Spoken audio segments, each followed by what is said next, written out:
As a self-taught independent perfumer, this fragrance creator offers a unique perspective on the intersection of perfumery and science. His insight provides a fresh point of view, and he isn't afraid to critique both the largest and most niche fragrance houses, often demanding excellence and creativity from these brands, and offers his perspective on how the product can be improved. Known for his lives where he evaluates and creates fragrance accords or debunks misinformation on Frag Talk, his deep respect for the art of perfumery is always evident. In addition to his social media presence, he also runs Scented Web, which features a newsletter, a Discord channel, and subreddit for all things related to perfumery. Ladies and gentlemen, please welcome Remi. Hello, everyone. I always start off with a crazy question. So, Remi, as a French person, how often do you cringe when you hear people butcher French names? I mean, I'm getting used to it. Luckily, I have lived abroad, and you know how they use French for everything when they want you to feel that it's more expensive. So, I mean, I've been pretty used to it. I lived in the US, I lived in Dublin for a while as well. So I'm no stranger to butchered French, and it's okay, because the French do the same with English. We go as far as to translate in English titles of English movies. To French? So yeah, no, to English, to Oh, another title in English, which is weird. what pushed you to make the content that you make? So for a long time, I have been operating only like the Discord and subreddit, and I was like, okay, that's nice, but I want people to be able to find that type of content without looking for it, because most of the time a subreddit is something that you will have to Google or find through Reddit, which has the worst search engine possible. And well, Discord, if you're not invited or you don't know a Discord exists, you will probably never find it. So the very obvious choice was to try to make content on social media. The hardest part was trying to find a relevant channel, and I found that like TikTok was nice because it was less polished than Instagram, and of course way easier to get into than YouTube, because I only started last year. Well, YouTube right now is very demanding, I think, in terms of like editing skills and stuff. If you just want to go from 0 to 1, for TikTok, if you make content, you make it regularly, and you have something that differentiates you a little bit from the rest of the crowd, I mean, it works. It can be a silly dance, or it can be making fragrance content, but it works. Okay. And now that you've been in the content making business for a year, what trends have you noticed? So the fragrance community has evolved a lot. I think the good thing and the bad thing with TikTok is that things come and go very fast. You can definitely see that some stuff that was at its peak at the end of, I don't know, 2023, like with Maracuja today, nobody talks about it anymore. And it was the big trend of 2024 up to like, I think maybe the early summer 2024 was maybe the peak of that trend.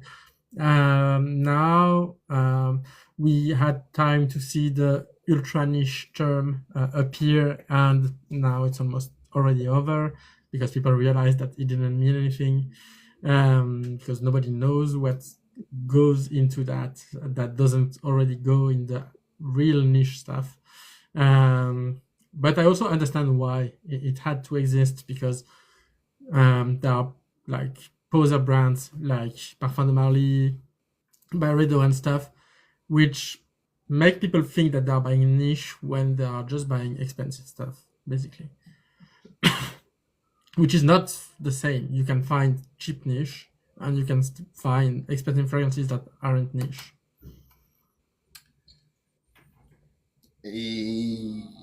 How would you classify yourself in the frag talk space? I don't know. Grumpy French perfumer. I don't know.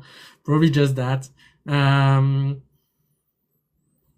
I'm someone who goes usually a little bit deeper in researching, well, everything, including fragrances, which is why I end up always knowing a little bit more about like, all the stuff. It can be about the perfumer, it can be about how the fragrance came to be, it can be about the materials that go into the fragrance, because that's the stuff that interests me. I think that's what's basically lacking a lot in this space, which is not lacking, for example, if you go to the fashion world.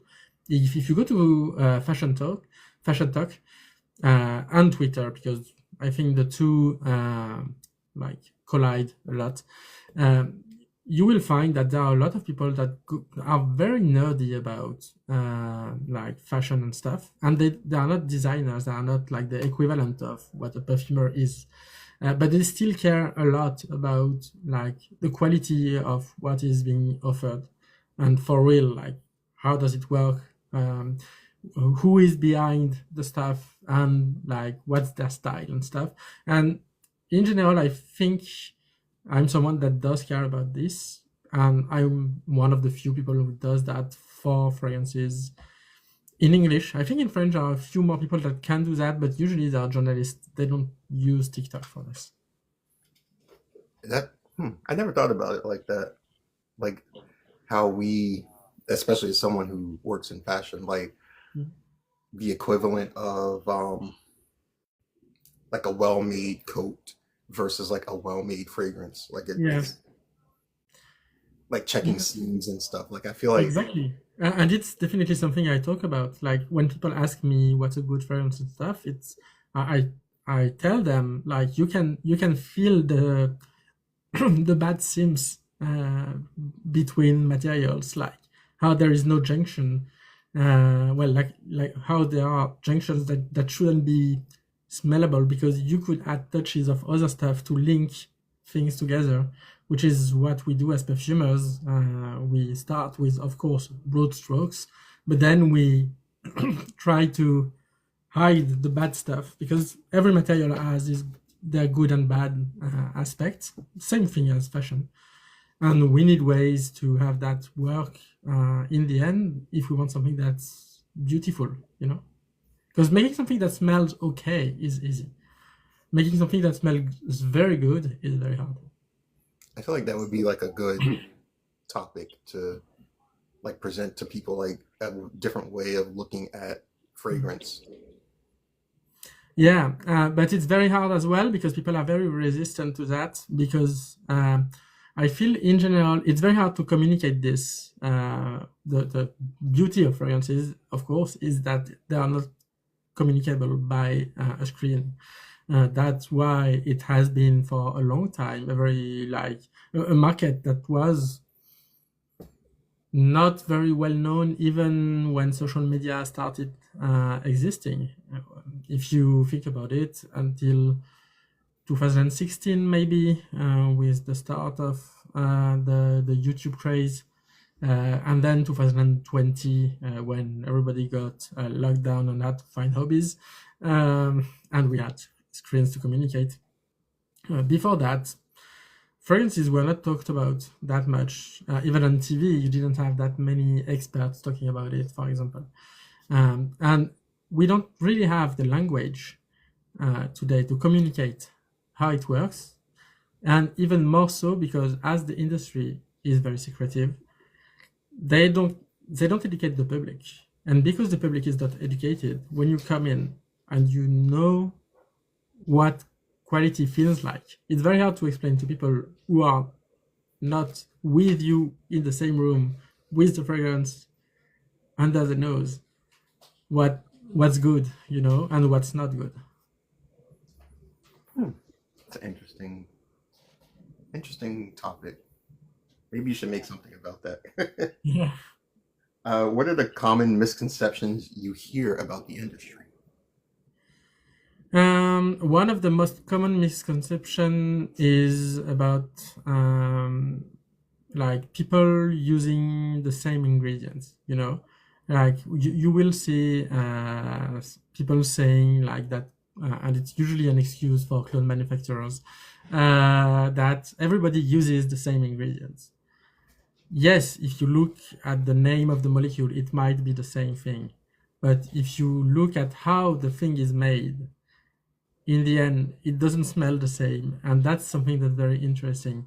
I commented about it on a video from Teddy recently.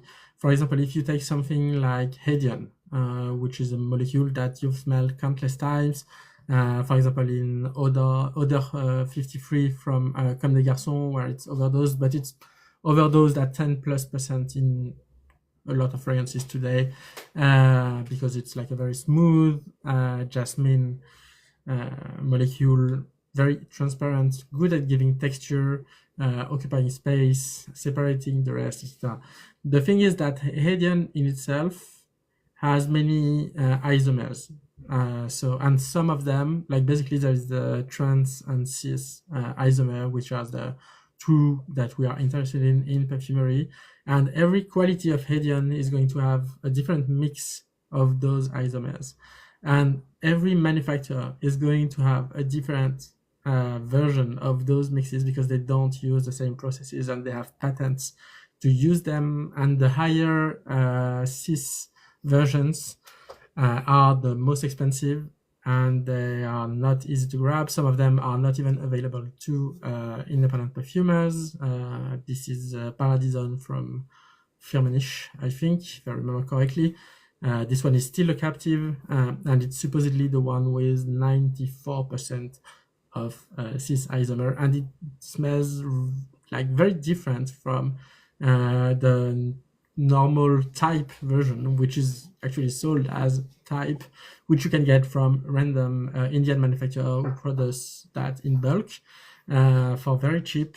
And this is going to, even if you use technically the same material in your composition, it's going to give you two very different feelings in the end, and they won't interact in an olfactory way, of course, because they don't interact chemically, but just for your nose receptor, they will not interact the same way. So the fragrances will not smell the same.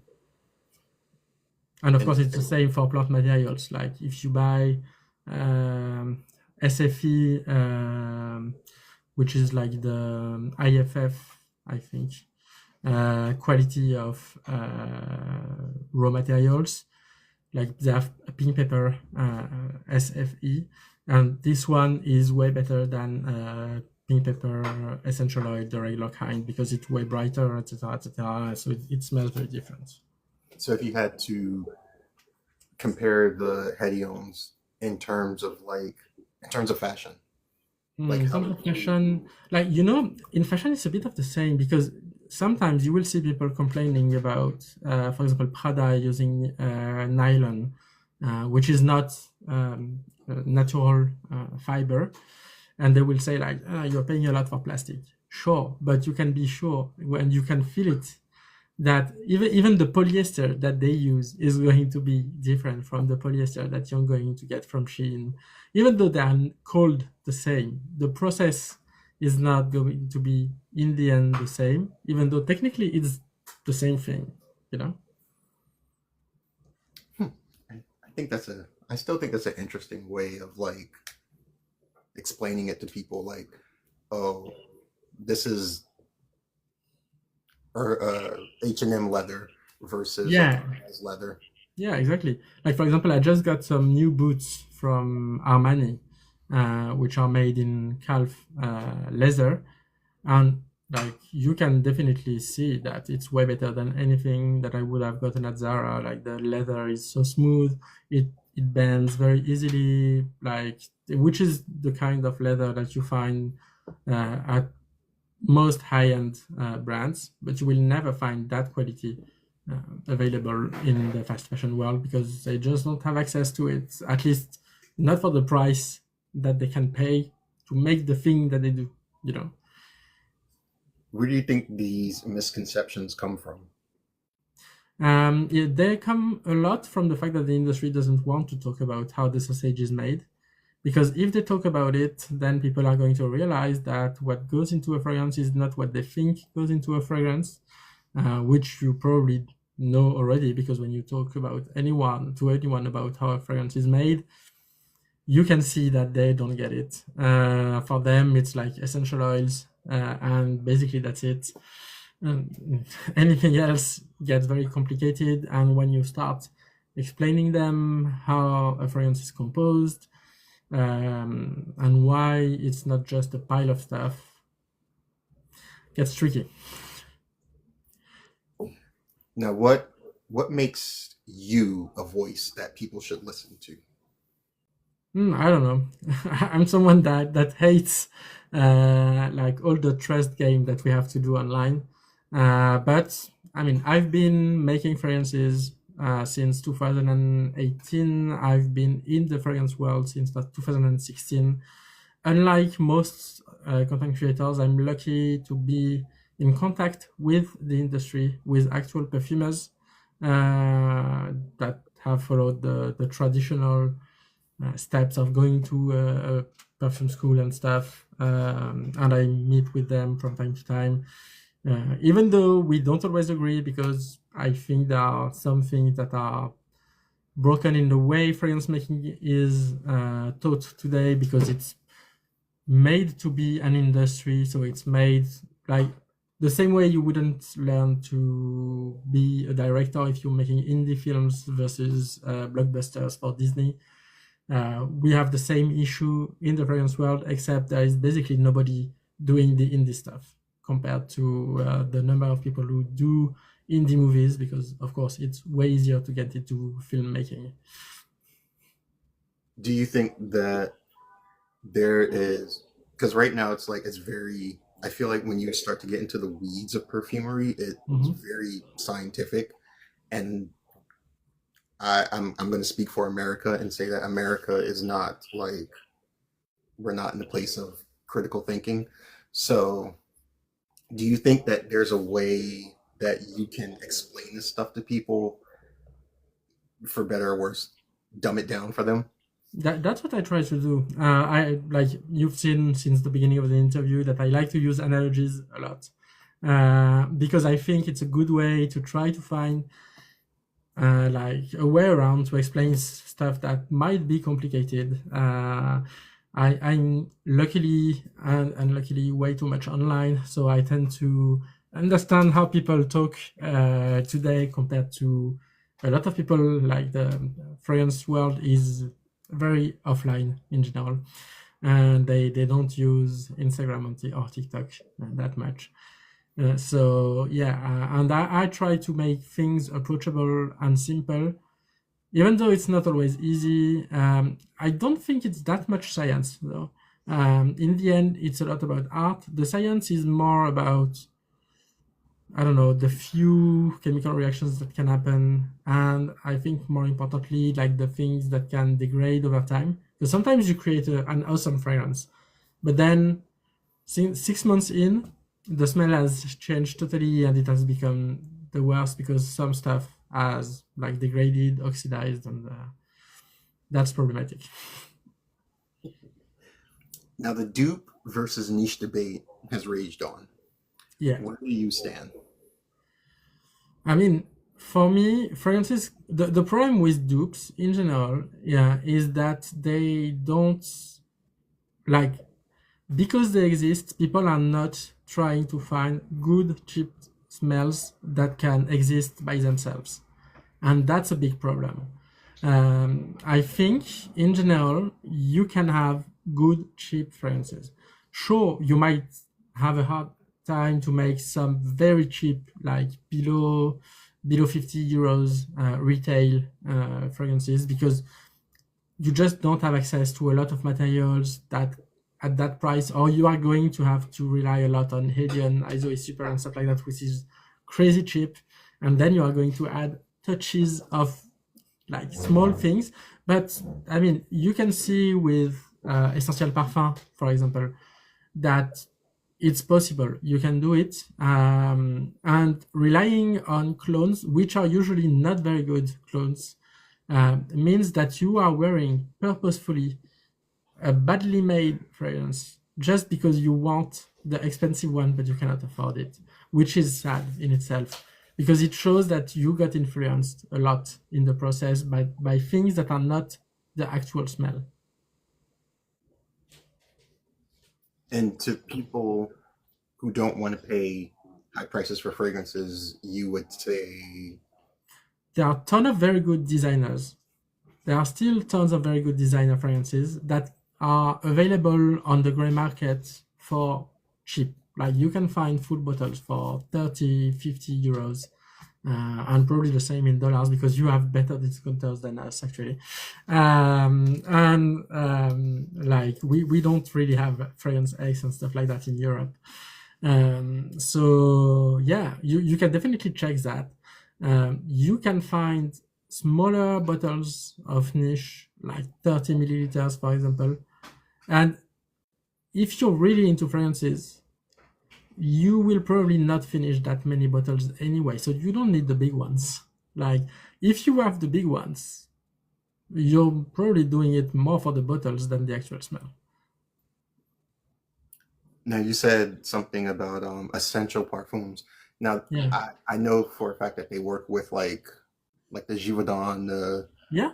those kind of perfumers. Does that Very make good. a difference in how they're able to make it so cheap? Yes and no, because they do pay a premium to work with them. However, the thing is that the way those contracts work in general is that you are like paying for the concentrate, and everything is in the price, the basically cost per kilo is going to be all that matters in the end. And so basically the perfumer is going to receive a brief with a set price per kilo that he cannot go above. And that price is already lower than what the brand gave to the like Givaudan IFF, because of course like the sales guys and HR and stuff like that had to take their cut before you add the rest. So yeah.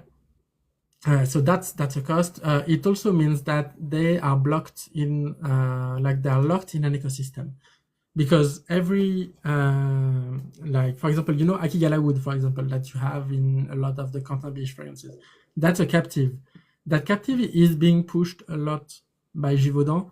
Of course, it does smell interesting, but first of all, we've smelled it everywhere, and now like everyone in the fragrance world that's not like a newbie is sick of it. Second of all, because you cannot find it anywhere, the minute they add some to a fragrance, you cannot move to someone else to make your fragrance. You are locked with them. So, and that's actually a big problem. Also, creativity wise, I don't find, like, I think it's complicated because there are not that many good independent perfumers, because it's a very small world. But the creativity of the independent perfumers is always going to be better than people working for the industry, because like same thing I said with the filmmakers. Being a filmmaker for Disney is not the same as being an independent. You have choices that you can make, which are going to be bolder, because you don't have to sell as much concentrate as Givaudan is going to try to push. You know, like the goal of Givaudan is to sell as much concentrate as they can. So are fragrances actually expensive to make? Yes and no. Yes, because first of all, it takes time. It takes multiple months of multiple peoples to launch a fragrance. It can take 2, 3, 7 years sometimes, even though that one is not common. The reality is that most of the cost of the fragrances come from the fact that it's not a one shot. You might be thinking, because you're buying just one bottle, that you can calculate the price of the bottle. But the reality is that the brand had to order multiple kilos of concentrate that they might never sell. they had to buy multiple thousands of bottles that they will have to fill, and etc., etc. And if it's a custom bottle, they have to pay for a mold, and if they don't recoup the cost, it becomes a nightmare. Basically, like I talked with a bottle manufacturer, and they were telling me most fragrance brand have to sell at least 10,000 bottles to recoup their cost, like their initial investment. And it becomes even more complicated when you grow, because, for example, if you launch a new fragrance and you find like a distributor, you are going to try to sell that distributor your whole collection, but your collection is growing. And so, like, it's not the same when the distributor is going to have to sell them and stuff, and they have to get their margin. They usually take, I don't know, 50%, let's say, of margin. Is usually between 40 and 70%, depending on how greedy they are and how famous. And yeah, so like that margin is going to cost you a lot as well. And we usually don't talk about like the margin of distributors, even though it's a big cost for most brands. And most brands don't do like their sales online, actually. They do them offline, because fragrance are something that you have to experience. Remember to smell before you buy. Don't blind buy, okay? I advocate for that all the time. Can you give us an example of an expensive fragrance that's worth it and one that isn't? Expensive fragrances that, oh yeah, a great example of fragrance that's worth it and that costs 400 euros plus, I think it's 420, is Ruade from Parfum d'Empire. It's an oud and narcissus fragrance that contains actual oud from Vietnam, and it's one of the rare like fragrances that say that there is oud in it, that contains actual oud in it, and that smells very interesting. The composition overall is very interesting. On the other hand, I don't know, I think most private lines, for example, are not worth it, because the fragrances that are made for those private line are released too quickly. A great example for this is the L'Art et la Matière collection for Guerlain. I think recently most of the releases for this have been misses, and you can smell that there was not that much care that was put into the formulation. They are just trying to release new notes, because that way they can fill a catalog. And so someone will get into the boutique and they will tell you, oh, you like peach? Okay, we have pêche mirage. You like vetiver? We have that, etc., etc. Even going as far as to having a vetiver there when they already have Guerlain vetiver sitting right here and being an awesome vetiver, you know. So, since you mentioned Guerlain, is Spiritus Double Vanille worth it? Spiritus, yes. That's one of the few that have been very good. I mean, it has existed for a very long time now. This one, Neroli Outre Noir, was very good as well. Angélique Noir, like those, very good. You touched on this already, but there's been a discussion about how dupes have access to the same fragrance oils, and Yeah. that is not stealing because it's the same oil. It's Yeah, just and as I said, they don't. Like, and I can tell you because I know I have access to a few formulas, and you can have access to them too, because basically cost like 30, like it costs $50 to get access to a GCMS interpretation of whichever fragrance you want, and you will see what's in it, and then you, as a perfumer, you know exactly what's not going to be in the final product. So of course, the captives are not going to be there, because they don't have access to it. And if they use them, you can be sure that they will be sued. Because sometimes you can make them, you know, like for example, Mystical from Givaudan, I could probably make that at home. It's basically the degradation of aldehyde C12, so it's not hard to make. But if I use them in a commercial fragrance, Givaudan wouldn't be happy. Then you have the qualities of the materials, as we say, quality of naturals and quality of molecules. And then there is just the fact that, like, let's say a fragrance like a niche fragrance costs 150 euros to make per kilo.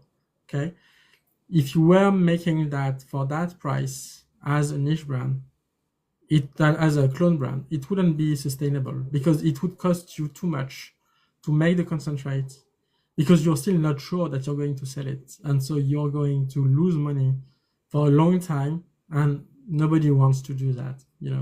So it's never going to be worth it. So you're going to go cheap wherever you go. So you're going to replace some musks. For example, a great example of that is Centolide. Centolide is a great musk. It's basically when you see ambret seed, you can have either ambret CO2 or ambret absolute, even though that's quite rare because it's very nutty and not that easy to use in fragrances. Then you have ambretolide, which is the musk that's in ambret. And then you have various qualities of it, one of which is Centolide. And Centolide is, I think it's 4 times as expensive as ambretolide. And ambretolide is already twice as expensive as the cheaper musks. For example, one which is called ethylene brassylate, which you've also smelled a billion times. And this one is going to be the one that they will be using. And the thing is that there are differences. So, of course, ethylene brassylate is not the same molecule, so it's not going to smell the same at all. And even between ambretolide and Centolide, you're going to have big differences because Centolide is way airier, and ambretolide, which is already a very pretty musk, still has a little bit of a sticky red fruit feeling that some people find, I don't know, less good, qualitatively speaking. Even though it's already a very good material. Like I've talked to perfumers who, when they can put a lot of it in a fragrance, they will go like, okay, let's put a ton of it because it's very good. But still, you will notice the difference in quality. And so, for example, if you take any of the Vuitton fragrances, for example, you will find probably some Centolide in it. And so that means that if you buy a clone, it's not going to contain that. And it's going to be a big component. So if you don't have that, I mean, I think I remember because there was some guy who was talking about like Lovers, I think, from Vuitton, and trying to prove that his clone was not that far from the real deal. The reality is that Lovers contain 10% or more of actual sandalwood. So I know your clone is not going to contain anything like that. It might contain 0.5% at best of actual sandalwood, but it's not going to contain 10%. And the rest is going to be fillers like cheap aroma chemicals that smell a little bit like sandalwood. So they can, for people who don't know what captives are, can you explain them really quickly? Yeah, a captive is a molecule that is patented, because we cannot patent formulas, which is a problem in itself, because it means that if I create a formula, as long as you can decipher it using a GCMS machine, you will know what's in my formula, and so you will be able to copy it, and I will not be able to do anything about it as long as you don't use my name to sell it. And then there is the stuff that is patentable, and that's the processes to get a new formula, a new molecule, or a new way to get the same molecule, because sometimes the patents can just be a very efficient way to get something that was more expensive before. But yeah, a captive is just that. It's something that's under patents for 20, 25 years, I think. So if a brand like Latafa, if they copy a fragrance and they figure out what the captive is and they make that fragrance, they can still be sued. For that they will be sued, because those patents are like international, and you can be sure that Givaudan is like controlling all the dupes just to make sure, because if they can sue someone to the ground, they will.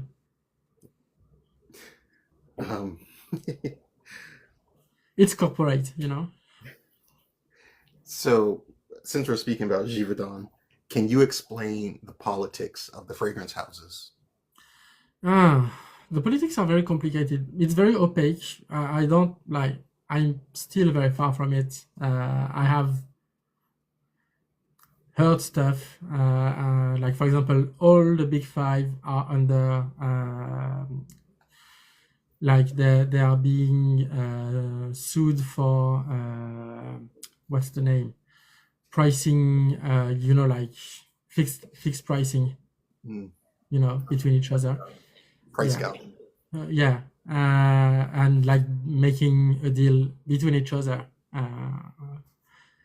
So like insider trading. Like insider trading. No, just making sure that nobody is going to undercut anybody. Collusion. Yeah.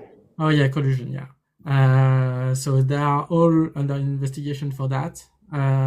We'll see how it goes. But I know some people who were in the offices when the raids happened, because there were actual raids going through mountains of paper, laptops, and stuff. And it wouldn't be very, very surprising. Like, it's a small world with a few big actors. Of course, they're going to try and cheat and get ahead. It's also interesting because, for example, I hear that it's very hard to just get Givaudan on the phone, for example. Like, they have too many clients, and even though they can probably sell more stuff, they try to be a little bit selective about who they work with. I mean, they can only sell Quentin Biche that many times a year. He's probably way overworked today, so He's their nasty dancer. yeah, exactly. Captives are a big business, of course, and basically the game is to try to find captives that do stuff that nothing else can do. Like, for example, finding very good floral molecules is a huge deal. Finding replacements for stuff that's banned is a huge deal. A great example of that was what's the name? Ambronova, I think. It's a captive that has been created at Givaudan by Philip Kraft, who is a genius. He co-wrote one of the big books about like fragrance materials, and basically it's the only amberwood molecule that's not derived from cedar, and this one is actually from patchouli, so that's very interesting. Also, it's interesting because every brand, like every house, has their specialty. For example, if you go to Bedoukian, which is they are less known for composing and more for their materials, but basically they specialize in the stuff that you find in violet leaves and in like melon and cucumber. So the things that are nonadienol, and stuff like that, and variations of that. So they have scientists that just work on that, which is so interesting. Did the Cetilox ban go through? No, it's not done yet, Sniff. Don't worry, you will know. I will make a video when it happens. Why don't companies just make cheaper versions to go against the inspo brands? Because you cannot go lower. Like, the price of stuff is fixed. You cannot because the price to create the materials is basically set. Like, of course, we can always improve the processes and stuff. So the price of the concentrates for the fragrance cannot go lower. And then you have all the costs that are not related to the fragrance, which are paying people, paying for marketing, which you have to do, because if not, people are not moving their ass to like smell your fragrance. And if they don't smell your fragrance, they are never buying it, etc., etc.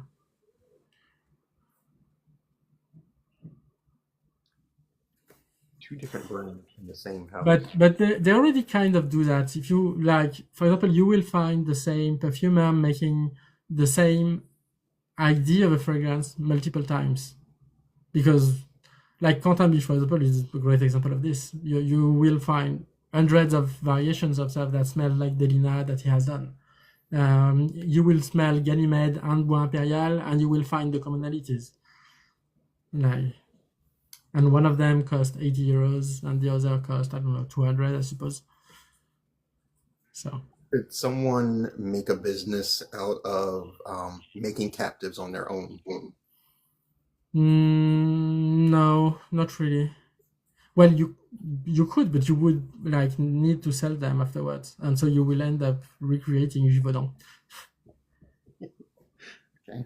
Well, you run a Reddit devoted to helping people become better perfumers. Have you seen an uptick in interest since the inception of TikTok? Yes, definitely. A lot, of course, is kids that don't know what they are doing, and their first question is usually dumb because they don't use the search function. Their question has been answered dozens of times, and they cannot, for the life of them, use Google. I don't know why. It's a lost art. But then, yeah, you like. I think there are 31,000 people on it today, which for that niche of an interest is a lot, you know. So Okay. Why did you become a perfumer?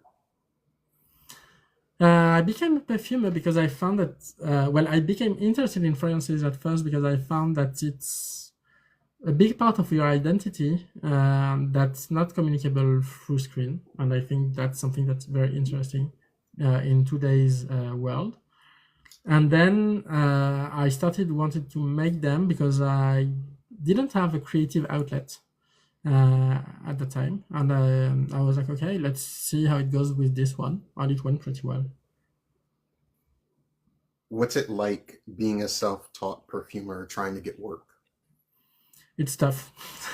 It's tough because you basically like Givaudan has everything in house, basically. So they create the new materials, they sell the materials, and they have the perfumers that they train themselves to their materials to then offer that to the clients.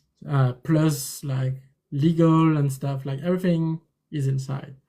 I'm a one-man operation. I have to work with external companies that create the compound, etc., etc. So it's difficult to explain to the client usually that I'm just one guy, you know. So I'm going to create the formula, and then we'll have to find someone that going to make the formula, and then you will have to find someone for the bottles, the cap, the packaging, etc., etc. Because all that is not the same skill as creating a fragrance.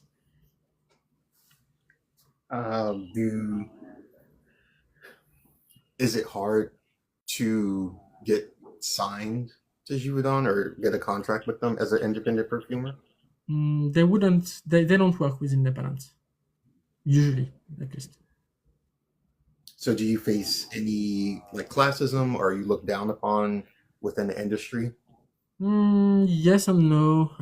They also envy independent, especially the perfumers, because they really like they know that they are not free to create. You know, like they have to make stuff that appeals to the masses, and they have to use the set of materials that they have been given, and they don't learn that many new materials every year. So yeah, they are a bit captive of the system. But yeah, that's basically the biggest problem that I face. Like, So since you don't have access to the same materials that other perfumers do you find it difficult to come up with something on par or better? no, it's not that hard. Like I have, I don't know, 400 or 500 materials in my inventory. It's already twice as much as I would need to create anything good. Like I can create everything today. Like sure, I don't have access to some stuff, but like you never like whatever your job, you never have access to everything. Do you like without access to captives, do you think that you could make something like as successful as guidance? Yeah, yeah, yeah. It's not very hard. Like guidance success is not due to the captives. It's mostly due to the Amouage brand first, the Quentin Biche brand second, and the craftsmanship afterward. But the captives play very little role in the success of that fragrance. They play a role in making sure that it's harder to copy. That's it. So do perfumers sometimes do they put like a lot of captives in fragrances to make it harder to copy? But I think they might be even instructed to do so. Well, it makes sense. Yeah. And you said there's no independent perfumers working for any perfume houses, right? No, like the independent perfumers, they work for smaller compounding houses when they do, and most of the time they are independent, as in either they produce the concentrate themselves or they contract smaller manufacturers for this. Hopefully, in the future, it will be easier because I think we might need actually a way for independent perfumer to have easier access to the stuff that's used by everyone, including the compounders, the machine to cream the bottles, um, the materials that everybody uses. Because, like, sure, you might not want to have the same stuff as everyone else, but you'll probably need ISO super and stuff, and we can share the costs. But yeah, other than that, that's the real hurdle, I think, for the independent perfumers. Has a harsh review ever come back to bite you?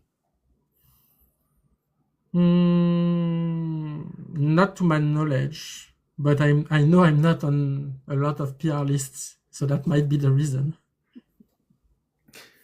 I'm probably the only person who is neither on the Kayali list or the Danam list. So, you know. So what would be the perfect brand to work for, in your opinion, for you?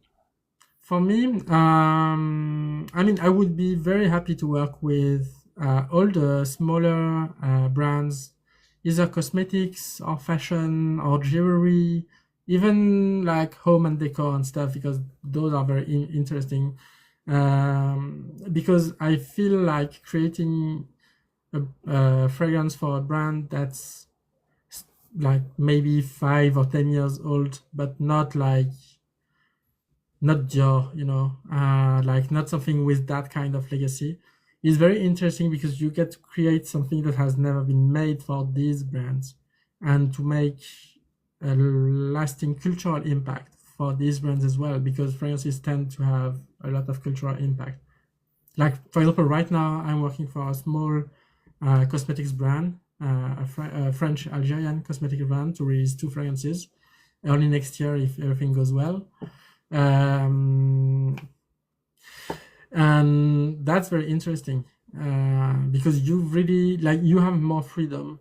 It's not yet a huge corporate entity with thousands of people who all want to say what they have to say about whatever you're creating, which is how you kill creativity usually. Would you work for a fragrance house if they offered it to you? I'm not sure. It would depend on the size of the house, because there are, of course, a lot of smaller ones, when you're outside of the big five. So maybe for one of the smaller ones. Okay. Now, what annoys you about Frag Talk right now? I mean, the dupe talks all the time instead, and overall, I think the laziness of both, like, the content creators, because I think a lot of content creators are definitely not doing their homework and they are just doing theatrics because Jeremy basically paved the way for that. And like, even the viewers, because a lot of viewers are not making their the reviewers accountable for, like, the stuff that they buy due to their influence. And the last thing is the recency bias, because, like, if it's not new, nobody is talking about it, which is sad, because it's one of those industries where you can go to Sephora and buy something that's a century old. You cannot do that for fashion, So Not without paying for it. yeah, and you can buy something that's like a century old for the same price as something new. Who are your favorite creators? Mm, that's a good question. I never think about that. Well, you, of course. I actually don't watch. Like the algorithm doesn't put a lot of your content in front of my eyes. Um, but overall, I don't know. I think Teddy has been doing some great, like, he really understood how to pump the algorithm to like gain views while pushing a little bit of knowledge, even though like he only does very small short bites. He can never, like, he knows he cannot go in depth because if he does, you lose like all the kids basically. Then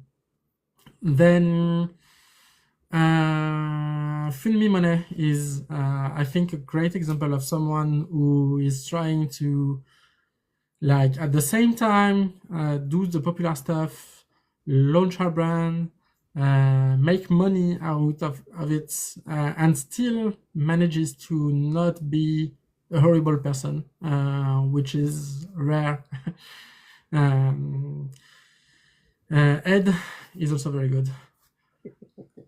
He told me to say it in the comments. So, but no, Ed is actually very good because I think he's very honest about, like, the things he likes and the things he doesn't, and they're not like. And I think one of the biggest problem in the fragrance world is that people are so afraid to say a bad thing. Like, they cannot rate, even if their life depended on it. Like, they cannot rate below 7. They're afraid to rate below 7. Well, I can give you a 1 because I smelled a 1, and that is the new Bleu de Chanel. Oh yeah, that one.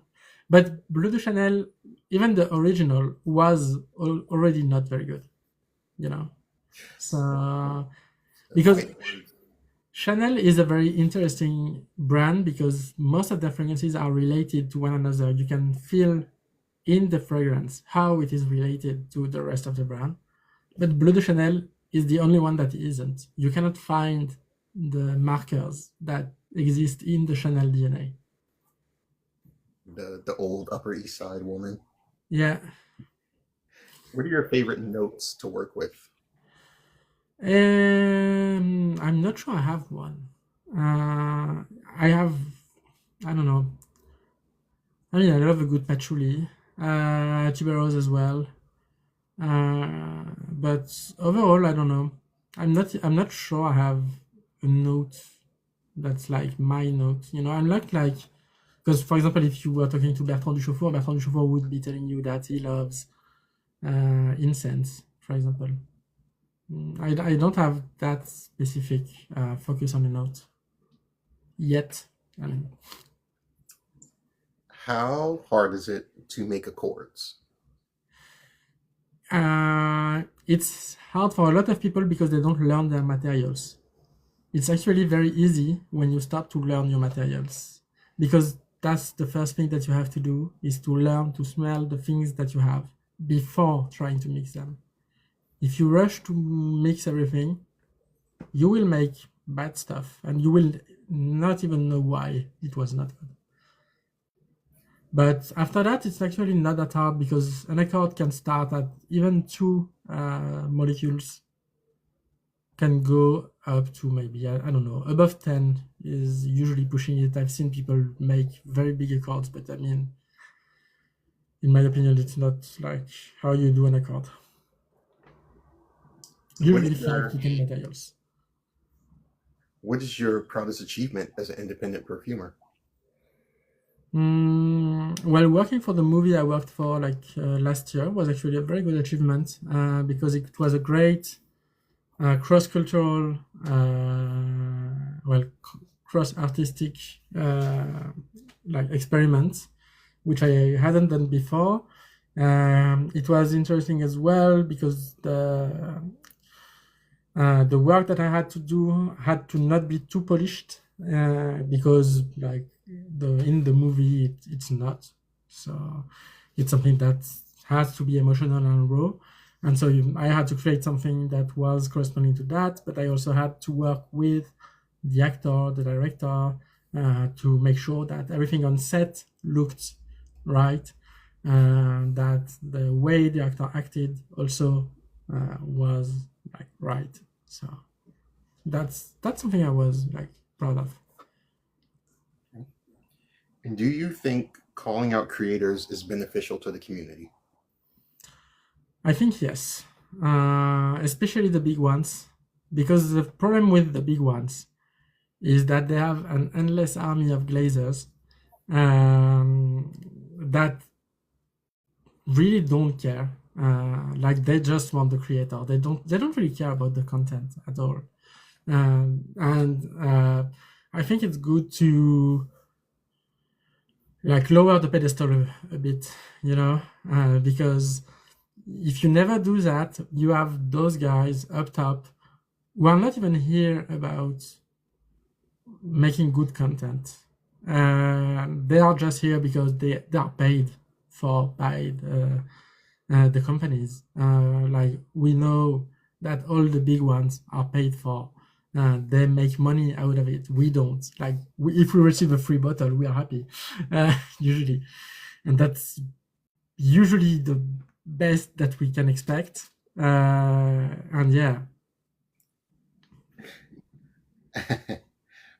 And how do you deal with presenting facts to people who think they know everything or hang on the words of their favorite influencer? well, I mean, I'm lucky enough that I don't really care about being rude online.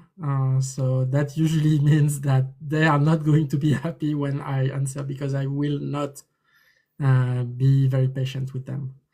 And so, like, I mean, if they are entrenched in thinking that someone who really doesn't care about how things work, I mean, I will break the walls, you know. Okay, that's all my questions. I guess you could open it up to Q&A. I know people had some questions.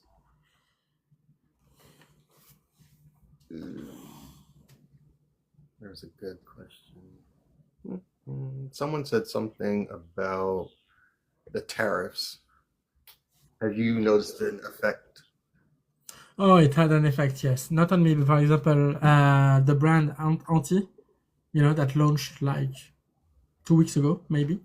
They already had to stop sending packages to the US because it was not sustainable to do so with new tariffs and the fact that some companies stopped shipping, like some carriers stopped working with the US, so they have to switch to more expensive shipping companies and add the 15%. So they were like, okay, we are going to wait before we are sold in the US to sell to Americans. Sorry for them.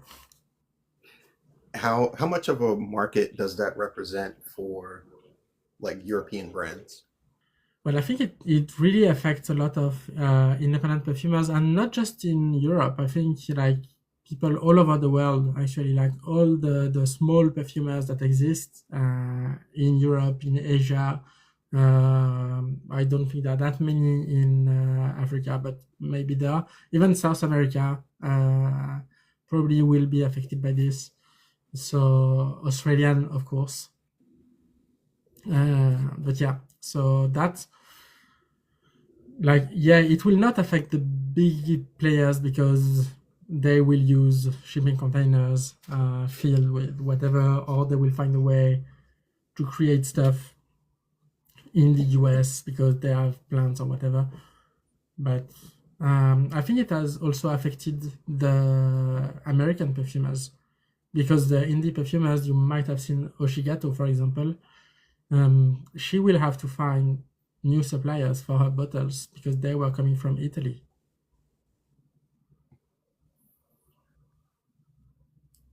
You're affecting me, but at least tariffs getting rid of drop shippers.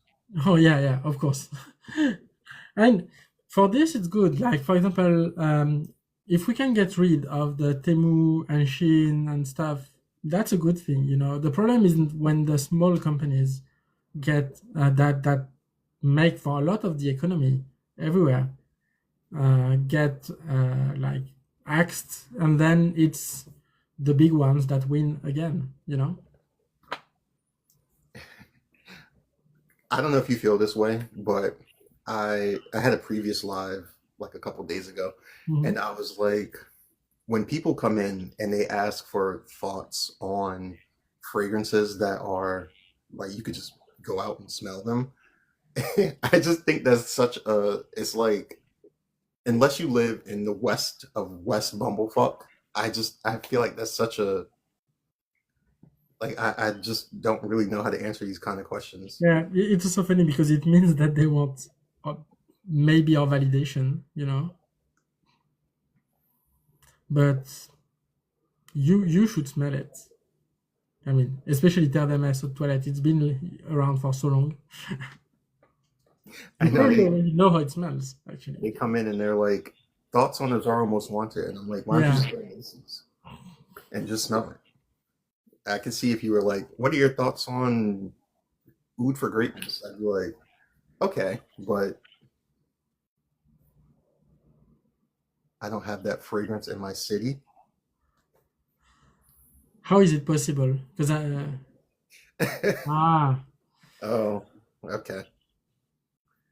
well, it's a solid fragrance, but it's been around for a while, and I think today it might not be the best. It's not opinions. It's like it would be like asking, what does orange juice taste like? And you live in Florida. Yeah. It's like, do you really want my opinion? Do you want me to tell you it's good and feel better about your purchase? And it's also the big problem usually, especially during a live, is that we already are probably talking about something, and we don't have that fragrance in mind. Like for this one, it's easy because it's Terre d'Hermès, so of course we know what it smells like. But for most of them, we might not even have smelled them.